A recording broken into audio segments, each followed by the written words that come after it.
The Tale of Two Cities by Charles Dickens has been quoted so much over the years that it has become somewhat of a cliche. However, in the present context, it is a most appropriate cliche for our circumstances as the Caribbean has witnessed the proverbial tale of two cities during the past 10 months or so. We had the best of times, with record performances in the first half of 2017, and for some of our member countries, and by extension the region, the worst of times, with the passage of Hurricanes Irma and Maria. We began the year growing at a healthy pace of 5.2% between January and June when compared to the same period last year. This was ahead of the growth rate of 2.5% to 3.5%, which had been our forecast and was a reflection of economic stability in the market, expansion and inauguration of flights by major carriers, and new marketing and product development initiatives. During this period, the region recorded 16.6 million international tourist arrivals, some 800,000 more than in the first 6 months of 2016. Growth was recorded in all major source markets except South America, which contracted by 14.3%. Up to June, the European market had grown by 7.9%, Canada by 6.4%, and despite the weak sterling, the UK had grown by 4.8%. In the hotel industry, the half-year outcomes reported by STR Global showed that average occupancy increased marginally by 0.2 percentage points to 70.8%, while the average daily rate rose slightly by 0.2%, moving from $220 US.84 in 2016 to $221.38 in 2017. Growth in the cruise sector also remained positive and stronger than the expected performance in the first half of the year. At the end of the first 6 months of 2017, cruise passenger arrivals to the Caribbean region had reached an estimated 15.3 million, up 4% over the corresponding period of 2016. This performance represented the largest number of cruise passengers in the region at this time of year.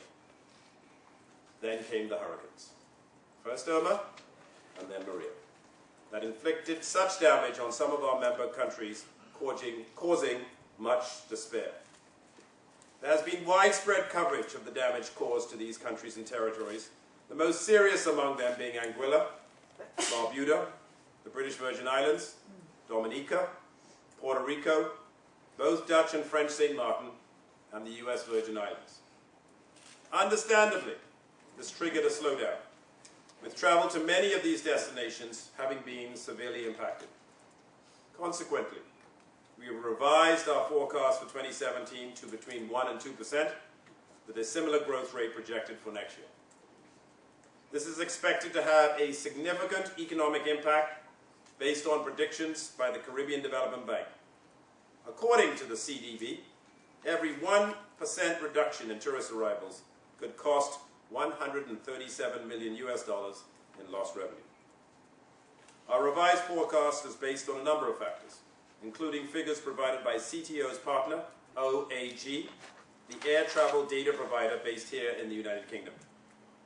Data based on schedules that were provided to OAG by the airlines showed that in October, the number of flights to the region fell by 6.7%, while seat capacity contracted by 4.1%. Among the worst hit destinations, the frequency of flights to Puerto Rico decreased by 25.1%, Dominica by 13.7%, St. Martin by 12%, the British Virgin Islands by 11.2%, Anguilla by 6.3%, and the US Virgin Islands by 5.6%. Seat capacity to all these destinations was consequently adversely affected, with St. Martin experiencing a near 50% fall-off. Some of these reductions were influenced by Hurricane Harvey, which hit the US mainland, but most were a direct result of Irma and Maria. It must be noted, however, that Cuba's capacity grew by 10% despite changes to the schedule. The new services from the US are a major influence on this performance. The largest of the carriers based in the Caribbean, Caribbean Airlines and Liat, both registered declines in capacity, with Liat falling by 21.3% and Caribbean Airlines by 9.3%. However, overall, air capacity in the region grew by 5% for the first 9 months of 2017 when compared to the same period in 2016. As for post-hurricane tourist arrivals, it's still too early to tell, since the October numbers are not yet in. However, with several of the key cruise destinations, including Puerto Rico, St. Martin, and the U.S. Virgin Islands, recovering from the impact of the hurricanes, cruise lines made changes to their itineraries to include alternative regional ports which remained open. These redeployments have benefited countries such as Curacao, which registered a 138.3% rise in cruise passenger arrivals in September. Jamaica, up by 54.1%, and the Cayman Islands and Grenada also enjoyed increases. You would have noticed that we predict growth in tourist arrivals this year, albeit slower than expected, which could still mean new record performance for the Caribbean despite the storms. This is mainly due to the fact that some 75% of the Caribbean was unscathed by the hurricanes and continue to welcome visitors.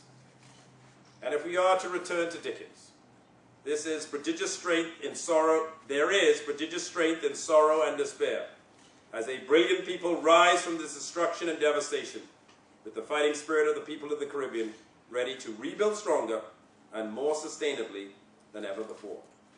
Already, virtually all of the affected countries are reporting that they are open again for business, although not at full capacity, with every one of them planning some sort of event either later this year or early next year. A separate document will be presented to you outlining the state of readiness of these countries. Thank you all for coming and for helping spread the word that the Caribbean is open for business, and for reminding everyone that the best way to help the Caribbean is to travel to the Caribbean.